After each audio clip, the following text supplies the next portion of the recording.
Structure जो कि class 9th NCERT से डिपेंड करता है।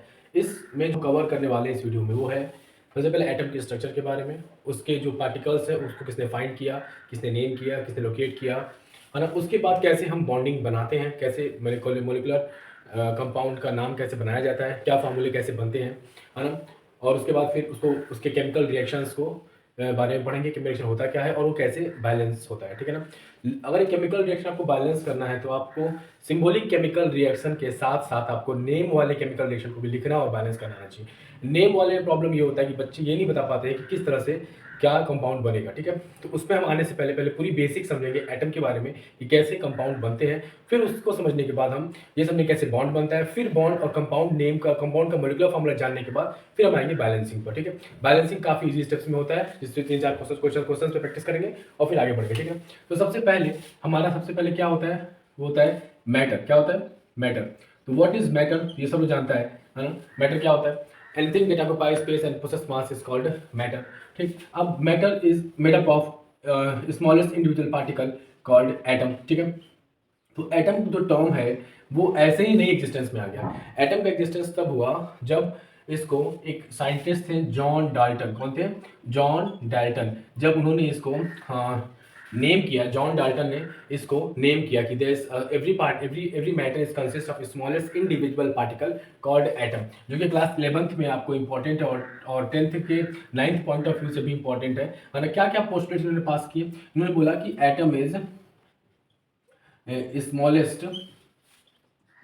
smallest indivisible particle, indivisible particle, है ना। बट ये बात लास्ट में क्या हुआ, इनके सारे पोस्टर्स गलती राउंड अबाउट प्रूव हुए थे, है ना। मतलब एटम एक ऐसा पार्टिकल है जो सबसे छोटा है और वो इनडिविजिबल मतलब डिवाइड नहीं हो सकता है, ठीक है ना। बट बाद में ये बात गलत साबित हो गई बिकॉज हमने एटम बम में उसको क्या कर दिया, उसको हमने क्या कर दिया, उसको एटम बम में हमने उसको क्या कर दिया, उसको ब्रेक कर दिया, ठीक है ना। तो यहाँ से क्या हो गया, जो ये पहला पोस्टुलेट था वो फेल हो गया। ये जॉन डाल्टन के पोस्टुलेट्स हैं। सेकंड पोस्टुलेट क्या दिया? Same atom has same mass. हाँ जी, यहां से बहुत इंपॉर्टेंट बात आपको आता है क्योंकि यहां से कुछ क्वेश्चंस पूछ देते हैं। सेम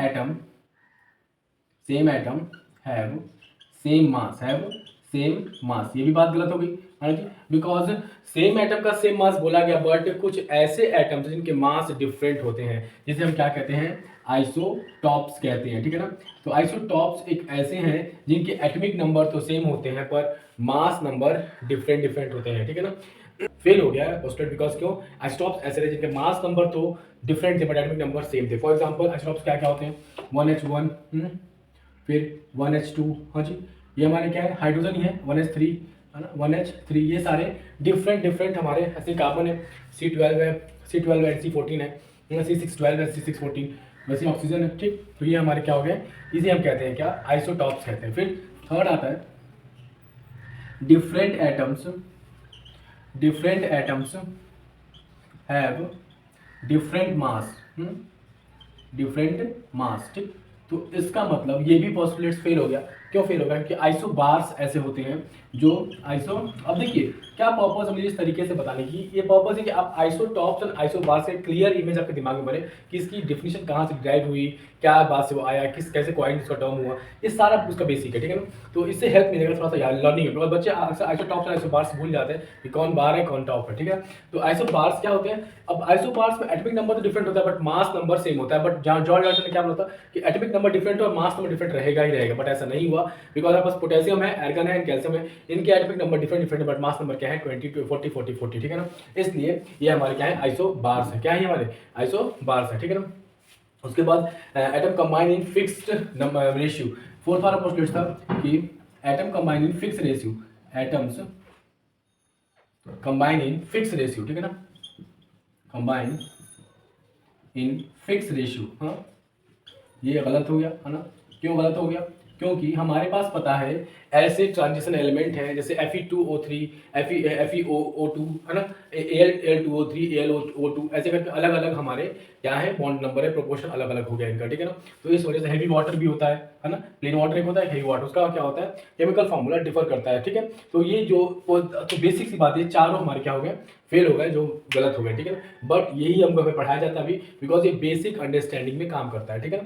चलिए, तो आपको यहाँ से एटम का व्यू क्लियर हुआ जो जॉन डाल्टन ने बताया था, ठीक है। उसके बाद एटम कंबाइन अप करता है, क्या करता है देखिए, अगर आपको लाइफ टाइम याद रखना है बॉन्डिंग कैसे होना है, केमिकल रिएक्शन कैसे होना है, तो आपको इस सारी प्रोसेस जो मैं पढ़ा रहा हूँ आपको इससे गुजरना पड़ेगा, ठीक है। तो आपको यहाँ पे थोड़ा सा स्टेबलाइज होना पड़ेगा, अगर आपको पता है तो ठीक है, तो आप थोड़े इसको फास्ट फॉरवर्ड कर सकते हैं। हाँ जी, अच्छा, एटम्स हमारे कंबाइन होते हैं, क्या होते हैं, वो कंबाइन होते हैं, ठीक। अब कंबाइन होकर वो क्या बनते हैं, वो बनते हैं मॉलिक्यूल, क्या बनते हैं, मॉलिक्यूल बनते हैं, मतलब द कॉम्बिनेशन ऑफ टू और more atoms are called molecule, ठीक है। अब मॉलिक्यूल की हम बात करें तो मॉलिक्यूल हमारे दो टाइप के हो जाते हैं, ठीक है ना। एक होते हैं सेम एटम के कॉम्बिनेशन से, एक होते हैं डिफरेंट एटम कॉम्बिनेशन, एक होते हैं different atom, same atom combination and different atom combination से। अगर सेम एटम कंबाइन किया तो क्या बनता है, एलिमेंट बनता है, क्या बनता है, एलिमेंट बनते हैं, ठीक है ना। अच्छा, अगर डिफरेंट एटम कंबाइन किए तो क्या बनते हैं, कंपाउंड बनते हैं, क्या बनते हैं, कंपाउंड बनते हैं, ठीक है ना। अच्छा, एलिमेंट क्या है, अब एलिमेंट हमारे द कॉम्बिनेशन ऑफ टू और more same atoms are called element. अब एलिमेंट हमारे कितने टाइप्स के होते हैं, तो एलिमेंट हमारे तीन टाइप के होते हैं, ठीक है ना। आइदर वो मेटल हो सकते हैं, या वो नॉन मेटल हो सकते हैं, या फिर वो मेटेलॉइड हो सकते हैं, ठीक है ना। ये हमारे तीन तरह के एलिमेंट्स की कॉम्बिनेशन है ना, metal, non metal and metalloid, ठीक है।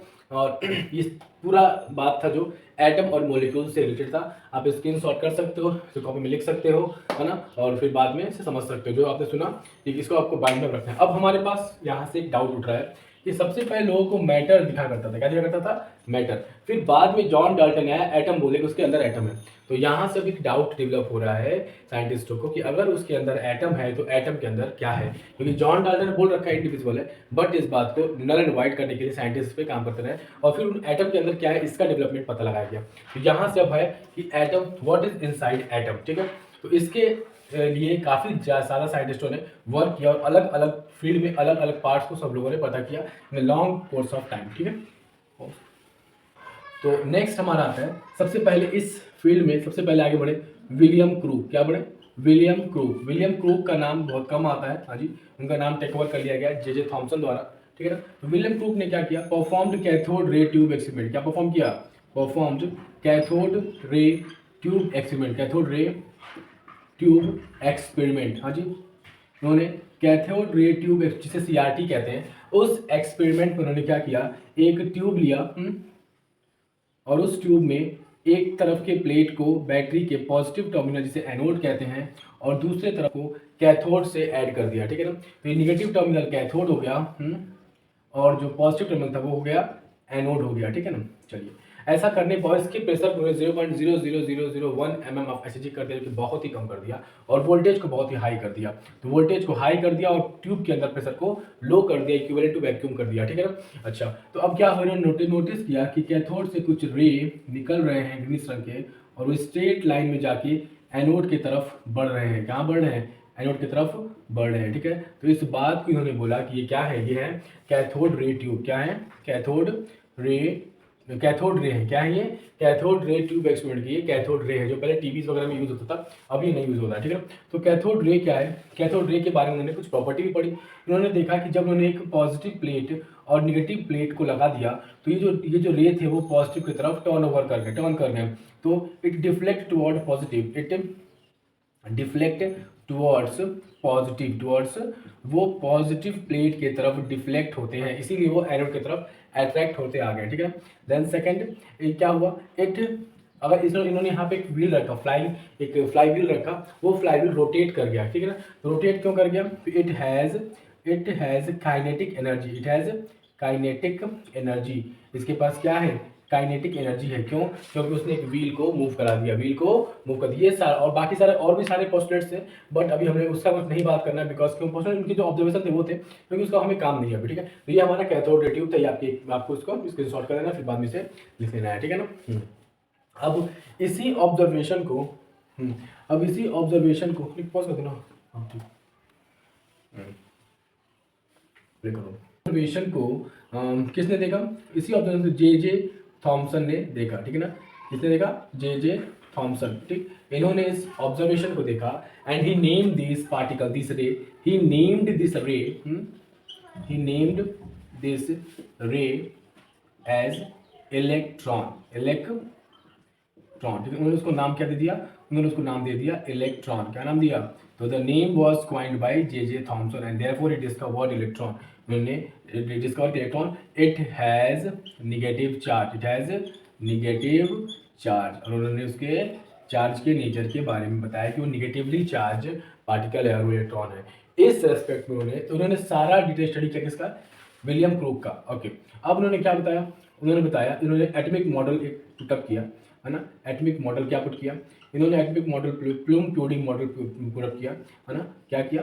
Plume pudding model. हाँ जी, इसका मतलब है कि उन्होंने बोला कि जो एटम्स होते हैं वो एक केक की तरह है जिसके ऊपर बेरीज एंड एटम्स, इलेक्ट्रॉन्स हैं, जो प्रोटॉन्स हैं, इलेक्ट्रॉन्स है, मतलब प्रोटॉन डिस्कवर नहीं हुआ था, इलेक्ट्रॉन जो है वो एम्बेडेड होते हैं like berries and cherries. Okay, ऐसा उन्होंने बोला। हाँ, कि उन्होंने बोला कि एक एटम होता है गोल सा, हाँ जी, उसमें प्लस माइनस करके हमारे एटम्स उसमें धसे हुए होते हैं, ठीक है ना। इलेक्ट्रॉन्स हमारे धसे हुए होते हैं, ठीक, मतलब एम्बेडेड होते हैं। क्या होते हैं? Electrons are embedded within the atom, ठीक है ना। एटम में वो एम्बेडेड रहते हैं, स्टक होते हैं, रहते हैं। बट मॉडल फेल हो गया, ठीक है ना। मॉडल क्यों फेल हो गया? मॉडल फेल हो गया because model was fail because atoms electrons were in motion. क्या थे electrons? Electrons were in motion when they were ejected. Electrons have kinetic energy. अब इस बात को आप कैसे समझोगे? अच्छा, तो इलेक्ट्रॉन के पास क्या है? काइनेटिक एनर्जी है। Electrons have kinetic energy.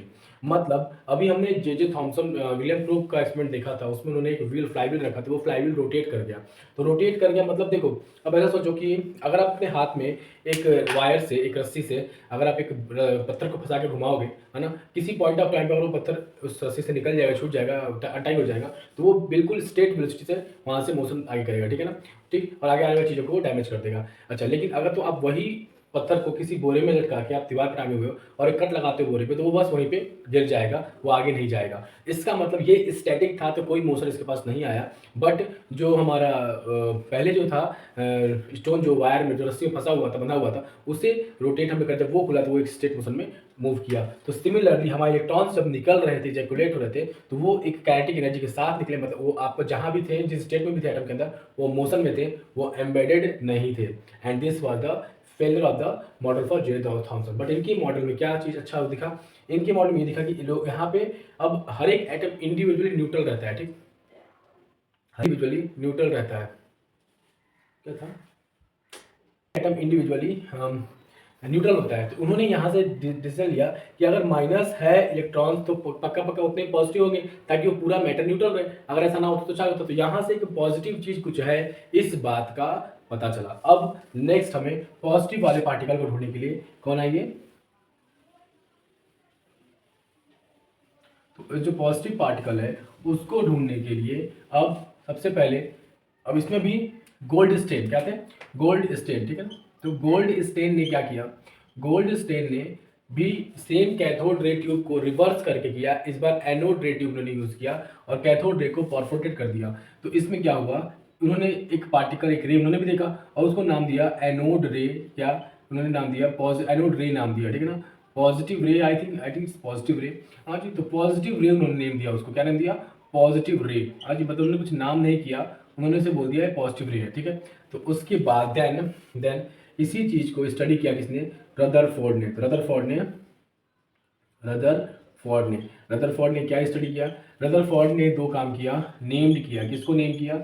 Name proton. इन्होंने प्रोटॉन को नेम किया एंड क्या किया? Located it. क्या किया? लोकेटेड इट, की इसकी लोकेशन कहाँ पे है, एटम के किस पोजीशन में इसका एटम है, पोजीशन है, इस बात को लोकेटेड इट। हाँ जी, उन्होंने रदरफोर्ड ने किसको लोकेट किया? एक प्रोटॉन को लोकेट किया, ठीक है ना। अच्छा, देन अब उसके बाद लोकेशन तो पता चली, इन्होंने क्या किया? ही performed a gold foil experiment. He performed gold foil experiment, ठीक है ना। वो काफी इजी है याद करना, है ना, बिकॉज गोल्ड इज एक्सपेरिमेंट। अब इस एक्सपेरिमेंट ने क्या किया?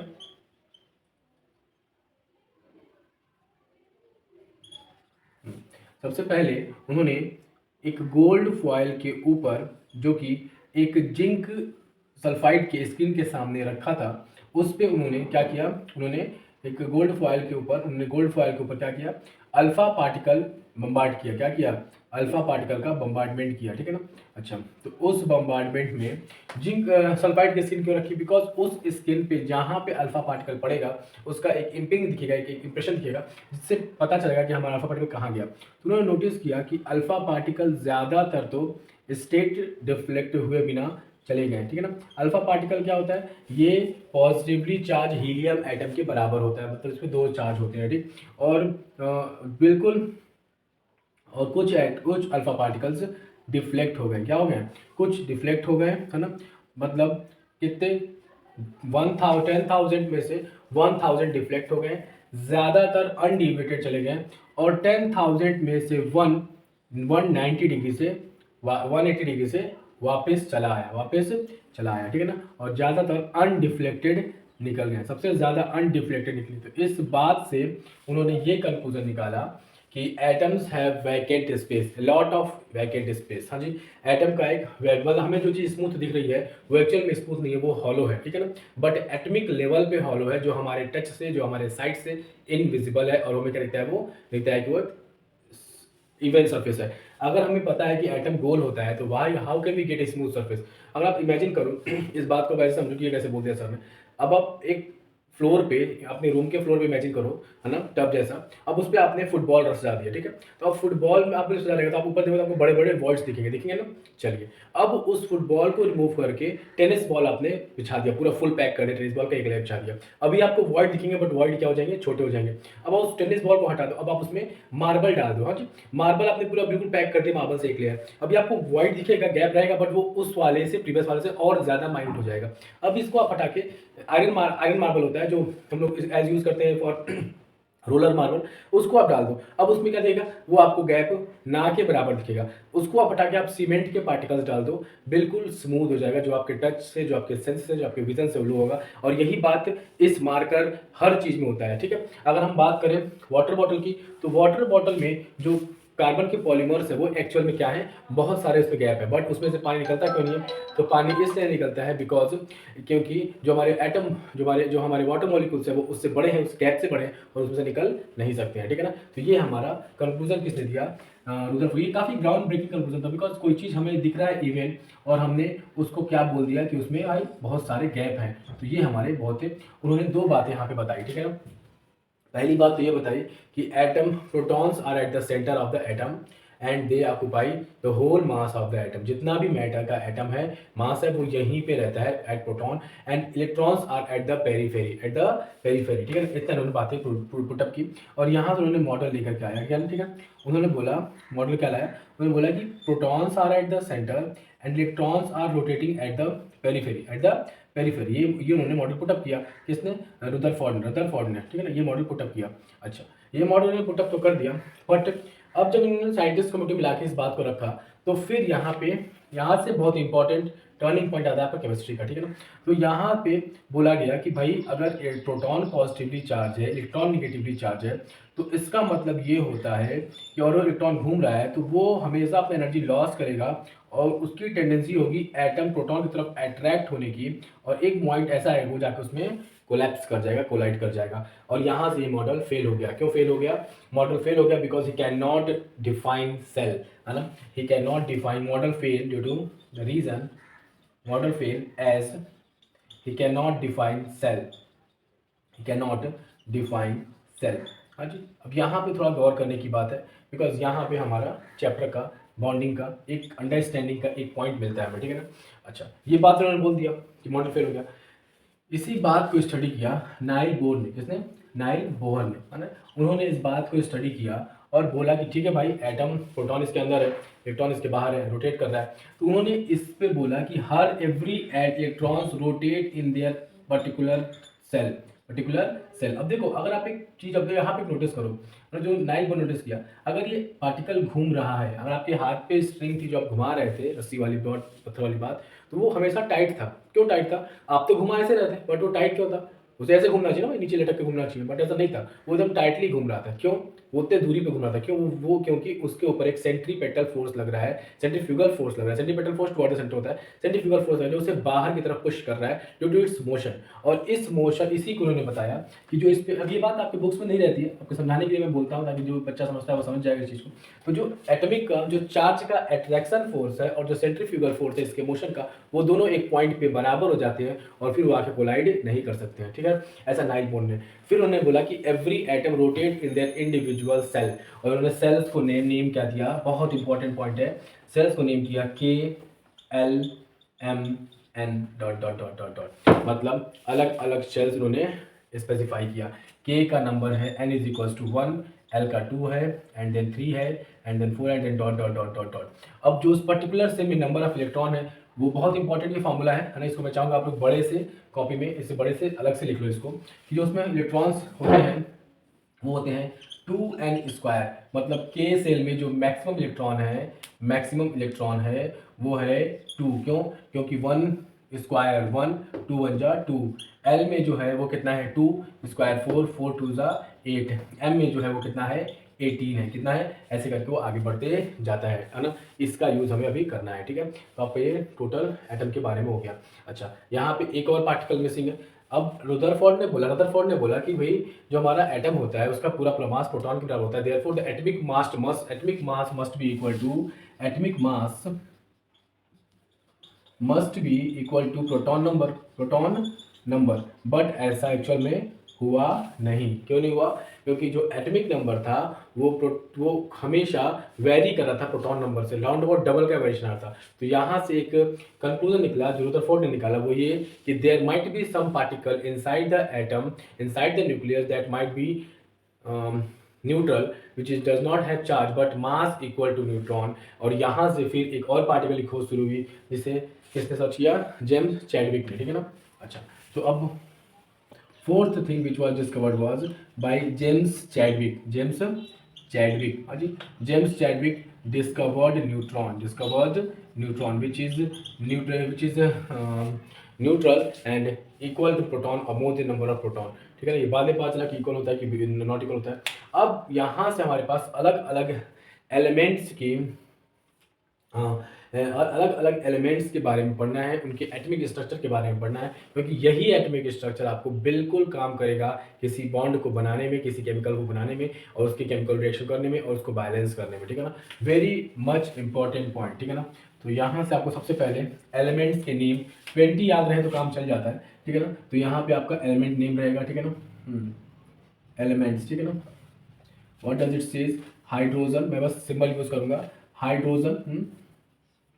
Hydrogen, helium, lithium, beryllium, boron, carbon, nitrogen, oxygen, fluorine, neon, sodium, magnesium, ठीक है ना।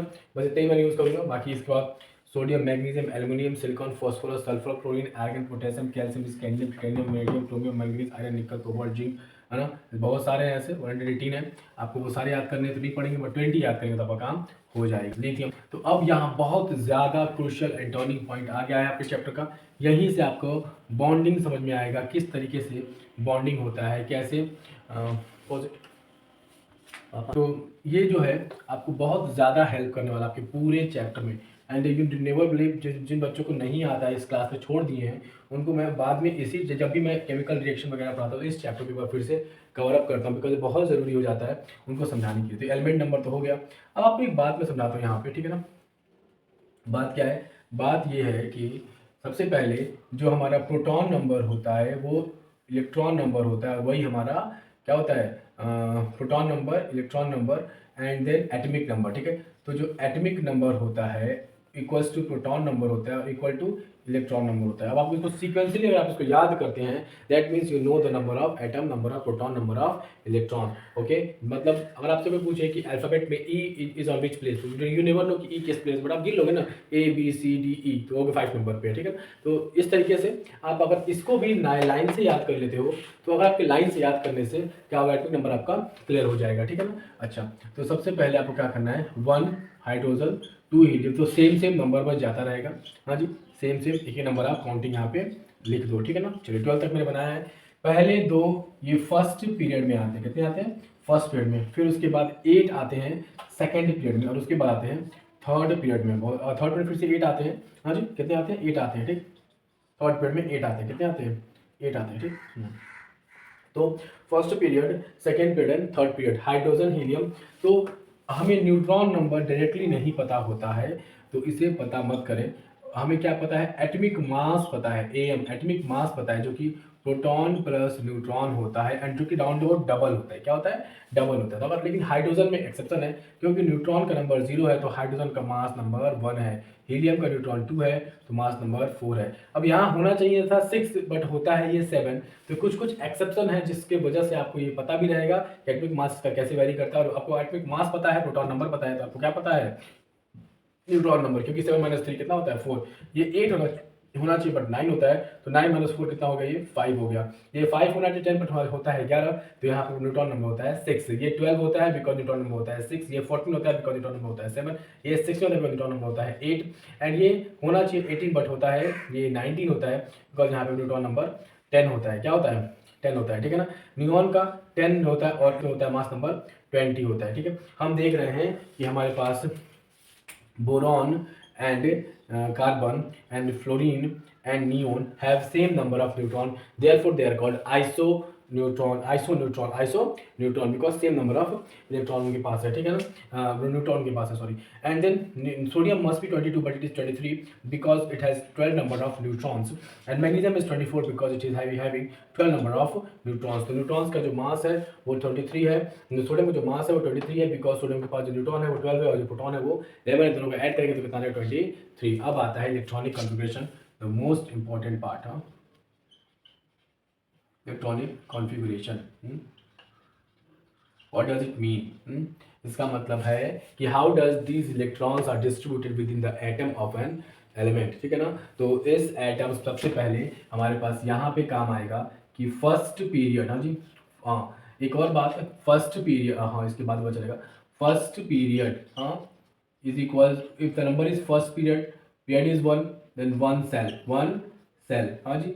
सेकेंड पीरियड 2 cell, हाँ मतलब जो the atoms which are coming, the elements which are coming in the first period have 1 cell and the element which are coming in the second period have 2 cell। मतलब वो element जो first period में आ रहे हैं उनके पास 1 cell है, और जो सेकेंड पीरियड में आ रहे हैं उनके पास 2 सेल है, जो थर्ड पीरियड में आ रहे हैं उनके पास 3 सेल है। मतलब period number is equal to shell number, ठीक है ना, शेल नंबर हो गया। उसके बाद फिर हम बात करेंगे किसकी, उसके बाद हम बात करेंगे इनकी कॉन्फ़िगरेशन की। इसके पास 1 इलेक्ट्रॉन है और इसके पास फर्स्ट पीरियड है, तो एक 1 सेल है उसके पास। अगर 1 शेल है तो इसका मतलब 1 इसका इलेक्ट्रॉनिक कॉन्फ़िगरेशन है ना, बिकॉज एक शेल में एक इलेक्ट्रॉन आ सकते हैं। पहले शेल में मैक्सिमम 2 इलेक्ट्रॉन्स आ सकते हैं, वहाँ मैं लिखा था नाइल बोर की थ्योरी में 2, पहले शेल में 2 आ सकते हैं, दूसरे शेल में 8 आ सकते हैं और थर्ड शेल में 18 आ सकते हैं, ठीक है। तो यहाँ पे कितना शेल है, 1 शेल है क्योंकि फर्स्ट पीरियड है, तो यहाँ पे 2 हीलियम के पास है, 2 आ गया। लिथियम के पास 2 शेल है, ठीक है ना, कितना शेल है, 2 शेल है। पहले शेल में 2 आएंगे तो हमने 2 को रख दिया, ठीक। अच्छा, अब इसके पास टोटल 3 इलेक्ट्रॉन्स थे, 2 हमने रख दिया फर्स्ट सेल में, तो फिर लास्ट शेल में कितना आ जाएगा, 1 आ जाएगा।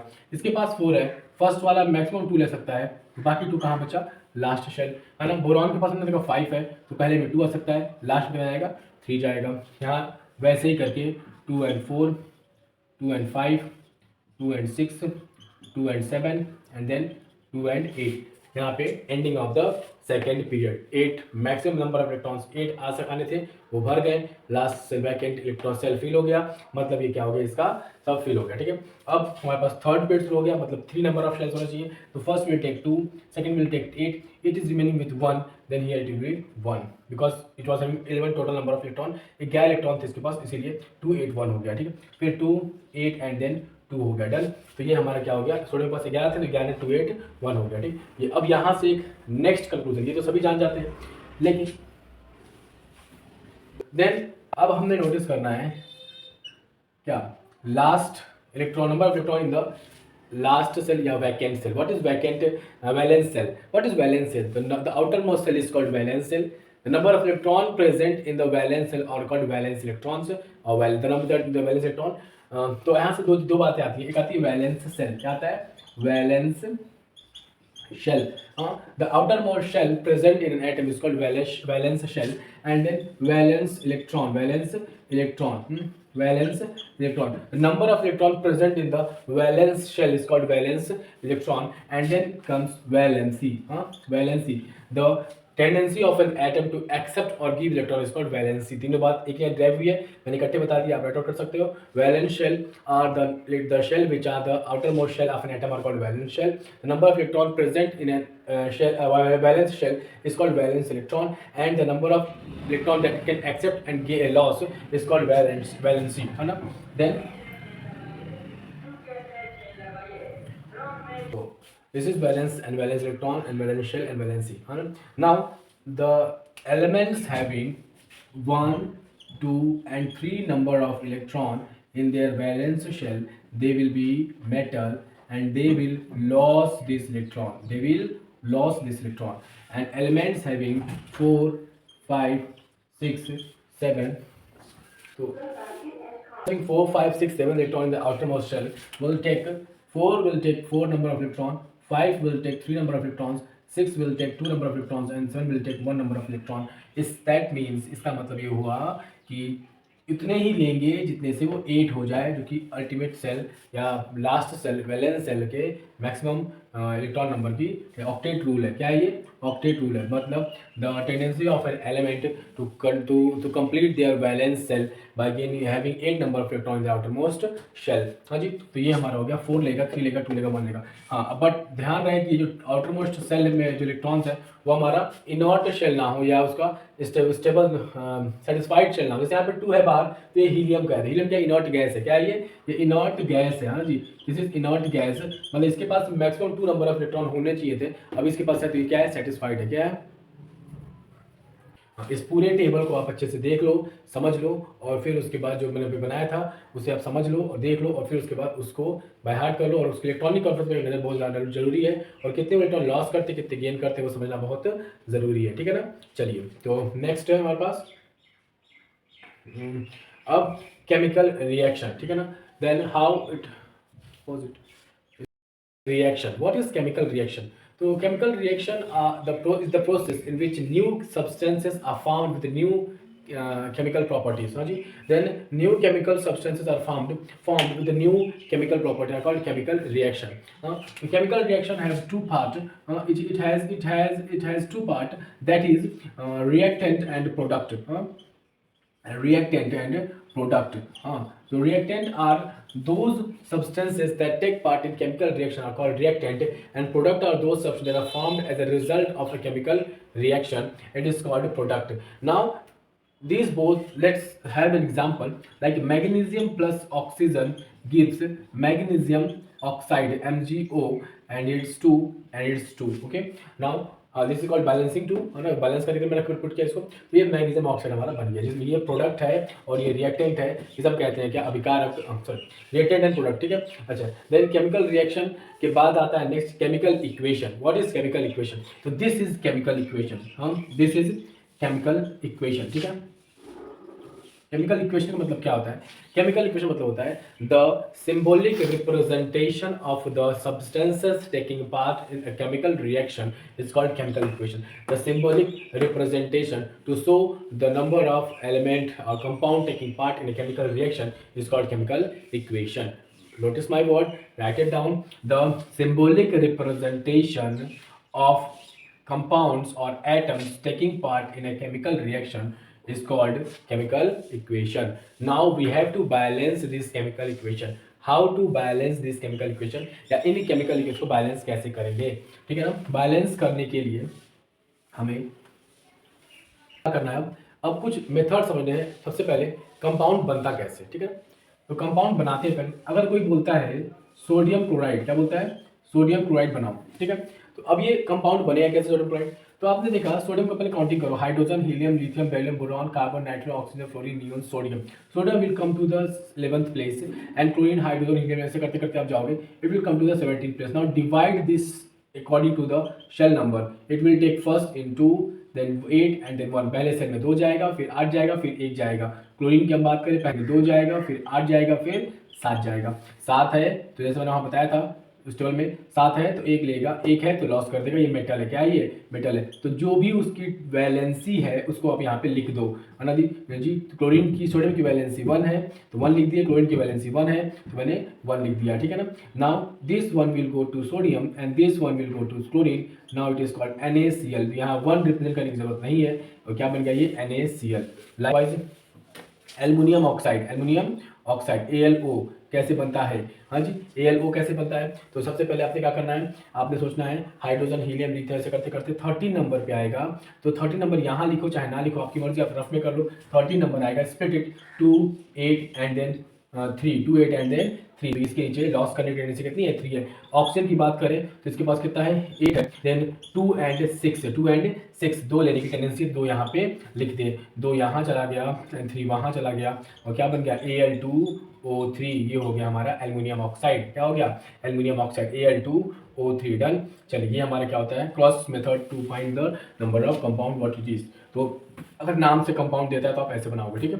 चलिए कुछ थोड़ी कॉम्प्लिकेशन, ये तो क्या था कि एलिमेंट का था सिंपल, अगर कंपाउंड से बॉन्ड बनाना है तो कैसे करेंगे, तो कंपाउंड से बॉन्ड बनाने के लिए आपको समझना पड़ेगा इस तरीके से। सबसे पहले देखो, अब एक मैं कंपाउंड लेता हूँ CO3 कार्बोनेट, क्या है ये कार्बोनेट है, तो कार्बोनेट एक्चुअल में इसके पास चार्ज कितना है, ये आप कुछ बच्चे इससे लर्न करते हैं कि इसके पास रेडिकल 2 चार्ज है, माइनस का प्लस का, यार देखो ऑक्सीजन के पास कितनी वैलेंसी है 2 की, 2 लेने की, तो 3 2 जा 6, कार्बन के पास कितनी वैलेंस इलेक्ट्रॉन या वैलेंसी है 4 की, 4 लेने की है, तो यहाँ पे आ गया 4, अब इनमें शेयरिंग होगा 4 एंड 6, कितना बच जाएगा 2 बच जाएगा, मतलब इसके पास 2 की वैकेंसी है, 2 ये लेना चाहता है, क्या है, तो ये कौन सा रेडिकल है नेगेटिव रेडिकल विद चार्ज -2 है ना, एंड दिस इज कार्बोनेट। अब हमें बनाना है सोडियम कार्बोनेट बनाना है, क्या बनाना है सोडियम कार्बोनेट बनाना है, तो सोडियम को मैंने अभी दिखाया था 1 इलेक्ट्रॉन लॉस कर सकता है, कार्बोनेट 2 ले सकता है, तो 2 इसके नीचे, बिकॉज 2 मैंने रेडिकल से देख लिया, तो 2 यहाँ जाएगा 1 वहाँ जाएगा, और ये बन जाएगा Na2CO3, ठीक है ना, आधी बैलेंसिंग, तो अगर नेम रिएक्शन है तो यहाँ पे आपको आना चाहिए, Na2CO3 बनेगा कि NaCO3 बनेगा, क्या बनेगा, अच्छा इसे कहते हैं कार्बोनेट, क्या कहते हैं इसे कार्बोनेट कहते हैं। Now by carbonate HCO3, now जैसा इसका पहले -2 था, अभी 1 हाइड्रोजन से ले लिया तो कितना हो गया -1, क्या सिंगल चार्ज, अब Na इससे अगर होगा तो क्या बनेगा Na 1 देना चाहता है, HCO3 1 लेना चाहता है, तो क्या हो गया NaHCO3, डन बन गया।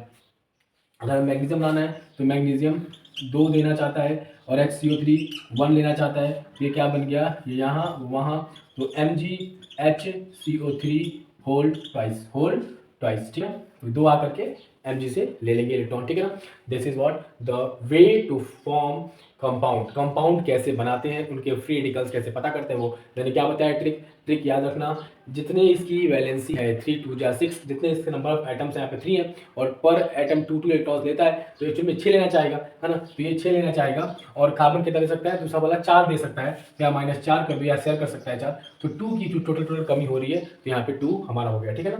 अच्छा ये हो गया कार्बोनेट। नाउ सल्फेट, क्या है सल्फेट है, SO4 है, इसमें बड़ा मजे की बात है, SO4 4 2 जा 8, एंड देन इसके पास टोटल कितना है, सल्फर के पास 6 है, तो 8 और 6 में डिफरेंस कितना है 2 का, मतलब यहाँ पे 2 लेने की टेंडेंसी है, 2 का फ्री रेडिकल, ये जो मेथड है बहुत इजी है, आप बहुत आसानी समझ जाओगे, है ना। टोटल 6 इसके पास होता है देने के लिए, लेने शेयरिंग बाहर है और सेल में, और ये 8 लेना चाहता है, तो यहाँ पे 2 की वैलेंसी है, 2 लेना चाहेगा, मतलब अगर हमने हाइड्रोजन से मिलाया तो हाइड्रोजन 1 ले देता है एंड SO4 2 लेता है, तो ये क्या बन जाएगा H2SO4। इस पर आप प्रैक्टिस करना और 2-3 बॉन्डिंग अपने आप बनाना, 2-3 केमिकल कॉम्बिनेशन, केमिकल इक्वेशंस के केमिकल फॉर्मूले सिंबल अपने आप बना के प्रैक्टिस करना, है ना। Sulphate hydrogen sulphur, this is called sulphuric acid, तो आप लोग hope you remember this how to make compound chemical formula, ठीक है ना।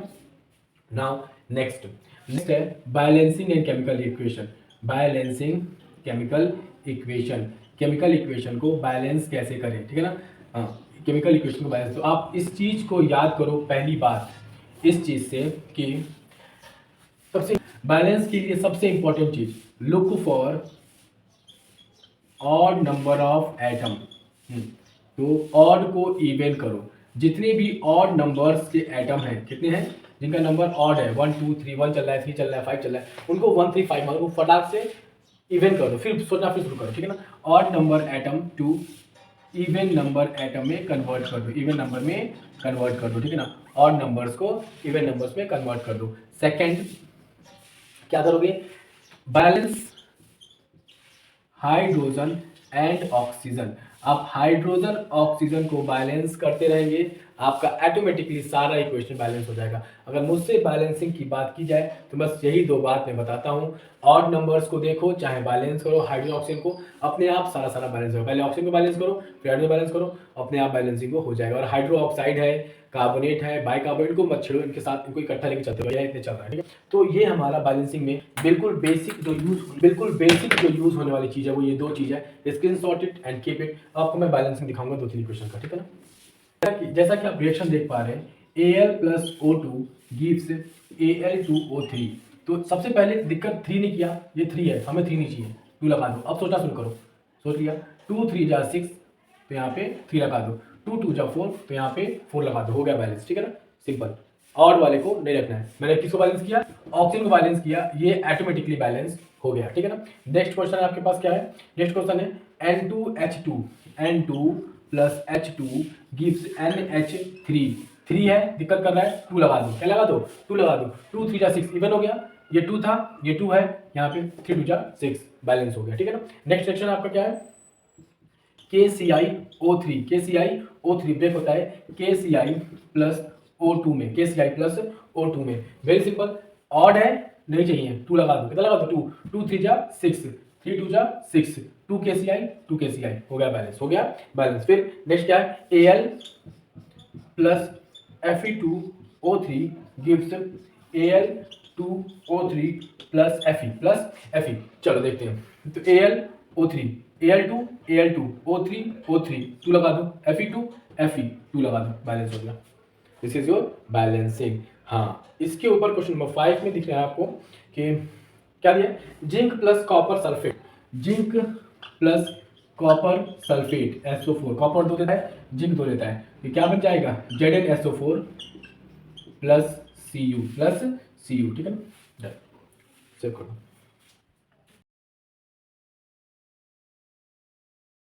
जैसा कि आप यहाँ देख रहे हैं, इक्वेशंस हैं सारे, अब हमें इन्हें बैलेंस करना है, ठीक है ना। तो एक एक करके एक एक नोटिस करेंगे और समझेंगे, ठीक है ना। तो मैंने यहाँ पहले बता रखा है आपको कि सबसे पहले हमें क्या करना होता है, तो अब हमने इसको बैलेंस करना है। तो जैसा कि हम लोगों ने बताया था वो कि पहले ऑड नंबर को बैलेंस करते हैं, फिर हाइड्रोजन ऑक्सीजन करते हैं, but most of the time ये क्राइटेरिया पूरा होता है। बट कभी कभी जो इजी सवाल होते हैं या जो आपको टफ लग रहा है तो आप वहाँ से शुरू करो, लेकिन ये पहले आप एक देख लो कि क्या बैलेंस करना है। जैसे Na3 है, यहाँ 1 है, अब इसमें मत हो जाओ सबक, K1 है, यहाँ 3 है, यहाँ PO4 1 है, यहाँ PO4 1 है, तो हमें K को 3 करना है, तो यहाँ पे 3 कर दो। Na3 यहाँ पहले से है, तो यहाँ 3NaOH, और ये बैलेंस हो गया, ठीक है, 3OH 3K 3K 3OH 3Na, है ना। अब यहाँ पे ऑड में क्यों बैलेंस होगा, क्योंकि यहाँ पे सारा मामला पहले से ही ऑड है। अगर आप इसे इवन करने जाओगे तो वो बैलेंस हो जाएगा, लेकिन वो अननेसेसरी एक बड़ा नंबर आ जाएगा, तो फायदा नहीं। यहाँ पे ऑड में ही बैलेंस हो जा रहा है, ठीक है, ऑड में दो तरफ ऑड वाली फॉर्मूला चल रहा है। Mg1 CO3 1 मतलब Mg हमारा और CO3 हमारा बैलेंस है। Fe2 F2 Li2, और ये अलग अलग है, वहाँ 1 1 है, मतलब ये हुआ कि यही दोनों फॉल्ट कर रहा है, वो दोनों एक साथ वहां पे है, तो 2 कर दो, बैलेंस हो गया भाई। सॉल्व बैलेंसिंग में आपको ये ना सोचना है कि कौन प्रॉब्लम कर रहा है, जो प्रॉब्लम कर उसे बैलेंस करेंगे, सबको नहीं बैलेंस करेंगे। HCN CuSO4, तो H1 है, यहाँ 2 है, यहाँ Cu1 है, वहाँ Cu1 है, SO4 1 है, SO4 1 है, Cn 2 है, Cn मतलब जो 2 हुआ है, यहाँ हाइड्रोजन 2 हुआ है और Cn 2 हुआ है, और यहाँ भी अकेला अकेला है, तो यहाँ 2 कर दो, हो गया बैलेंस, ठीक है ना। अच्छा, PbOH whole twice HCl H2O PbCl2, तो H यहाँ पे 2 हो गया, Cl वहाँ पे 2 हो गया, मतलब हमको इसे 2 करना पड़ेगा। अच्छा, एक बात, हाँ 2 करना पड़ेगा, अगर इसे 2 करेंगे तो वो PbCl2 हो जाएगा, ठीक है ना। अच्छा, हाइड्रोजन कितना है, यहाँ 2 है, 2 है, 4 है, और यहाँ कितना है, 2 है, तो इसे 4 कर दो। अच्छा, तुमने इसे 4 किया, ये 2 हो गया, ये पहले से 2 है, पहले से 2 है, 2HCl 2p कर दिया, ऑड वाले को मैंने इवन कर दिया, काम बन गया, काम बन गया। CF4 F4 है F2 है, साफ साफ दिख रहा है। तो अगर यहाँ पे हम 2 लगा देंगे तो F का लोचा खत्म हो जाएगा। BR4 है BR2 है, तो यहाँ का 2 लगा देंगे तो BR भी खत्म हो जाएगा, ठीक है ना। अच्छा, AlBr3 K2SO4 KBr Al2SO4 होता है। तो SO4 3 है और यहाँ पे 1 है, तो ऐसा लग रहा है यहाँ पे अगर मैं 3 लगा दूं तो काम बन जाएगा, बन गया काम सल्फेट बाय। बट ये 6 हो गया, तो 6 कर दो इसे भी। Br1 है, 6 हो गया, यहाँ 3 है तो यहाँ 2 लगा दो, 2 2 6, Br6, एल्युमिनियम 2 हो गया, एल्युमिनियम 2 बैलेंस है और ये आपका बैलेंस हो गया। So easy as it is, ठीक है। तो ये आपका बैलेंसिंग ऑफ इक्वेशन था। सारा क्वेश्चन देख लो, समझ लो, और बाकी जो कुछ डाउट है वो व्हाट्सएप पे आप हमें भेज सकते हैं, ठीक है। क्योंकि आपको डाउट है इसके बाद तो आप हमें कमेंट में या व्हाट्सएप पे भेज सकते हैं, ठीक है ना। Thank you.